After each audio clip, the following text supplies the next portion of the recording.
dia, quinto ano. Hoje nós vamos falar sobre o capítulo 3 de Geografia, População do Brasil. Nós já sabemos que o Brasil, ele é um país populoso, não é? Mas como é que é feita a contagem do povo? É feita de 1 a 1? Certamente não teria nem como, né?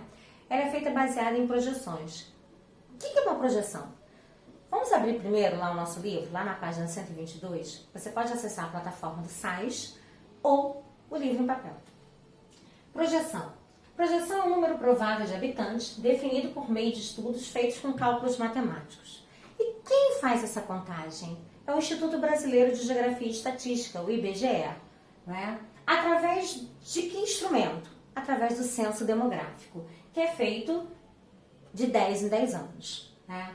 Ele é realizado com as famílias de um lugar. Aí lá são feitas entrevistas nas residências e vários itens são coletados, né? Várias perguntas são feitas e vários fatores, né? Vários tópicos são ali perguntados. Então, pergunta a quantidade de pessoas, quantos moram naquela residência, a religião,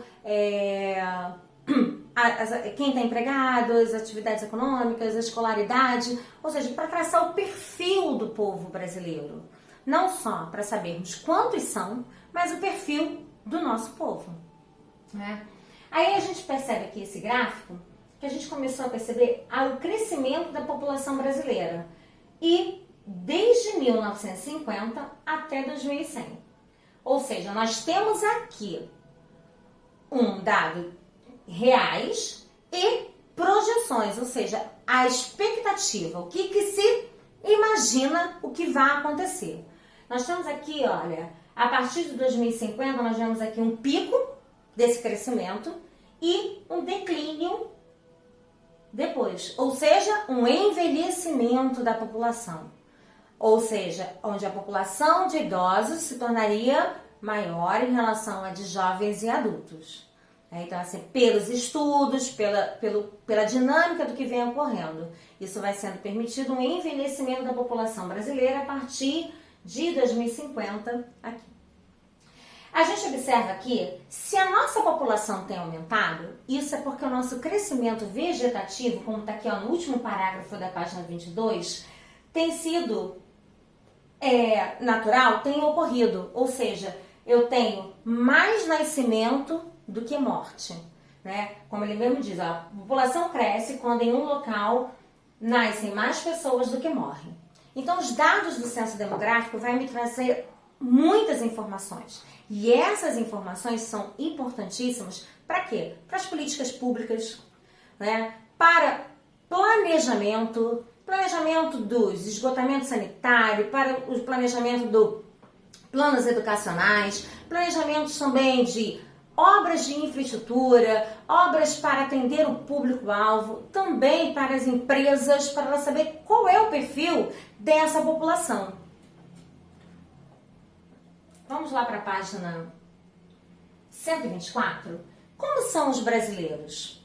Né? Aí a gente agora vai falar sobre esse gráfico aqui da idade e de gênero. Né? Nós temos uma população atualmente mais de adultos e jovens. Né? Esse é o perfil atual da população brasileira. Apesar de termos uma tendência de estar ao envelhecimento, mas hoje o nosso perfil é esse, de uma população de adultos e jovens. Vejam aí a preocupação em relação à questão do coronavírus, realmente, porque a população maior que estaria circulando seria justamente esta, de adultos e jovens, que a princípio é a população que menos sofre em relação aos efeitos do vírus, né? Então seria a população transmissora, então por isso essa preocupação, né, que esse é o perfil da nossa população, né, também tem essa questão. Olha a importância dos dados do IBGE, olha aí, olha o link, a gente fazendo,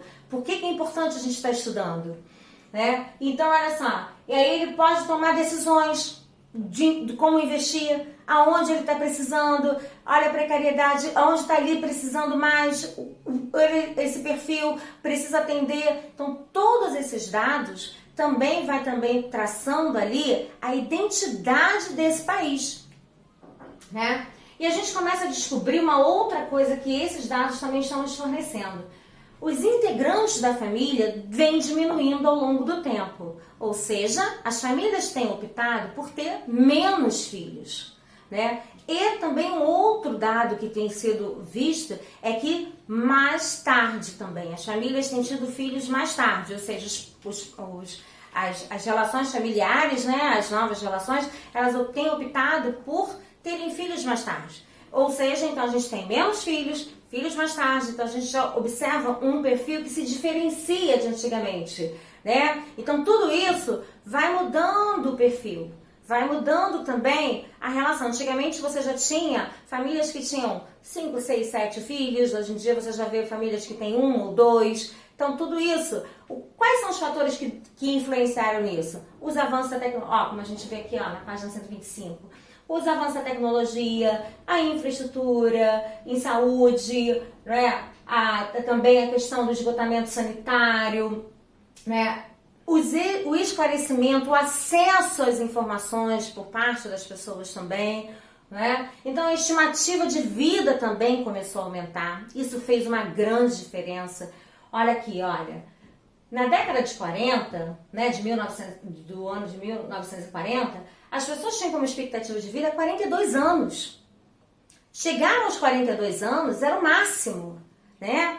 Olha só, então, olha aqui. Hoje temos como expectativa, em média, 70 anos, 75 anos. Então você tem projeção, você deseja, você sonha. Então você faz uma estrutura ao longo né? É bem diferente. Você imagina, você ter como expectativa 42 anos de vida. E hoje em dia você já pensa em 70, 75, qualidade de vida. Isso tudo muda, faz a dinâmica de uma sociedade mudar, né?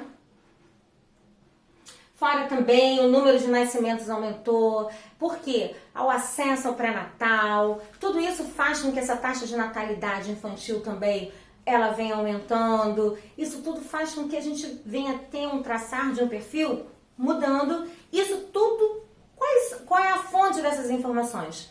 Tudo através do censo, com a pesquisa feita pelo IBGE. Quando a gente parte para a página 126, a gente vê a questão do envelhecimento da população brasileira, que a gente já havia conversado lá naquele gráfico, lembra daquele gráfico lá na página 122? Ele já nos sinaliza isso, que a população brasileira está envelhecendo, né? E lá, a partir pela projeção do gráfico, né? Lá para 2050, a gente vai ter aquele pico do crescimento e a gente vai ter uma queda ali do crescimento. Então, se a gente começa a ter uma queda de crescimento, a gente vai ter uma população que vai estar envelhecendo. E olha só que interessante. Se a gente tem um envelhecimento da população, as políticas públicas, ela tem que pensar na qualidade de vida para toda a sua população, né?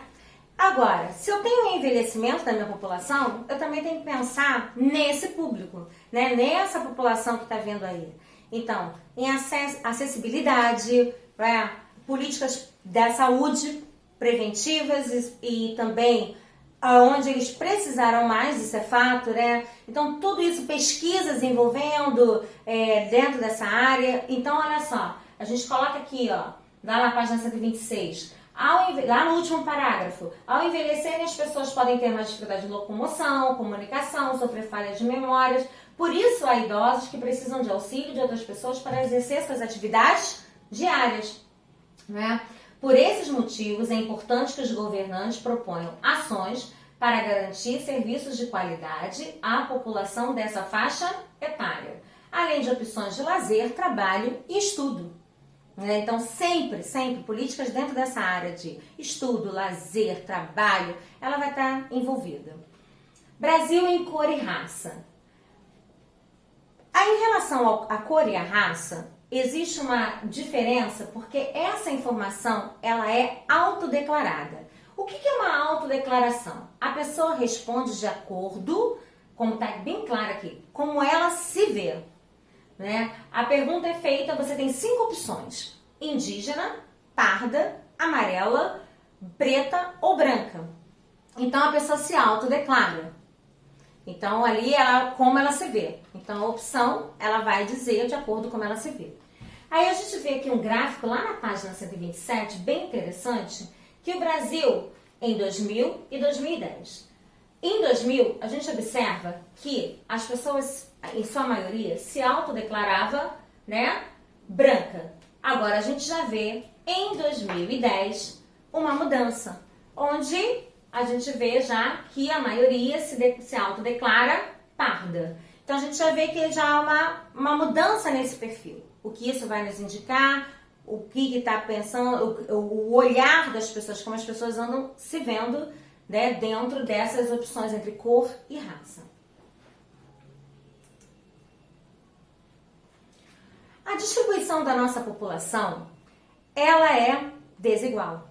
Assim, influenciada pelo seu processo histórico, aonde nós, desde quando fomos achados, ela vem se concentrando no litoral, né? Lembrando que a gente já veio daqui, foi pelo litoral, ali na Bahia, e fomos chegando, fomos nos concentrando no litoral. Olha aqui, ó, olha a concentração, ó, toda aqui, ó, onde a gente tem uma maior concentração populacional aqui. Então, ela é distribuída realmente de forma desigual, onde mais para o interior nós temos uns vazios demográficos aqui. Então, tem a ver com o nosso processo de colonização, né? E durante o nosso processo de industrialização das atividades econômicas, também a concentração foram nessas áreas aqui.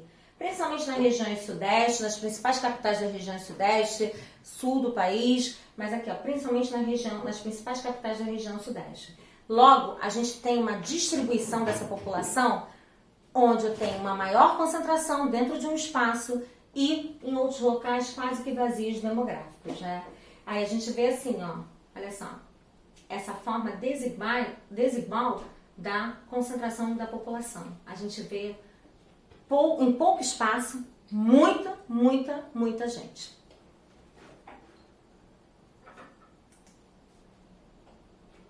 Tá? E também, como essa população se concentra em um pequeno espaço, olha aqui, ó, vive nesses municípios e tal, a gente vê o quê? Essa Mata Atlântica sendo desmatada para ocupação, já que a gente está falando aqui do litoral, já que a Mata Atlântica, ó, vamos voltar aqui ao mapa, ela vem percorrendo essa parte aqui, esse nosso bioma, né? Então ele percorre essa parte por aqui. Né? Olha aqui, ó. Você precisa desmatar para ocupar. E esse desmatamento vem desde o período da colonização. Aí olha aqui esse gráfico, ó. Área preservada da Mata Atlântica, 8,5%. Área desmatada da Mata Atlântica, 91,5%.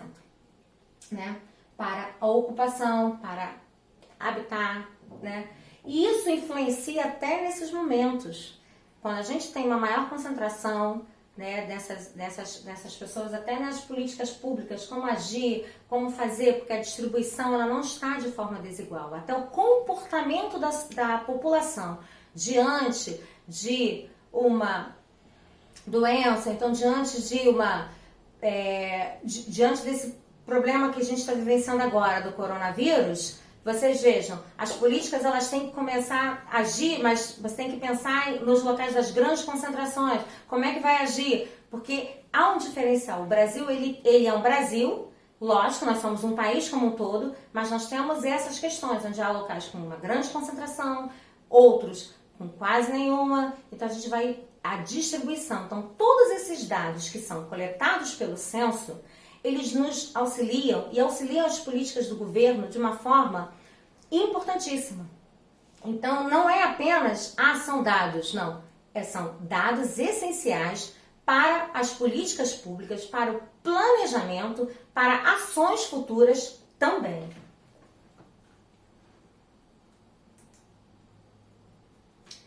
E fechando, não esqueçam de acessar o nosso Para Relembrar, porque o Para Relembrar ele nos dá todo o resumo do que a gente vivenciou nesse capítulo. E um abraço.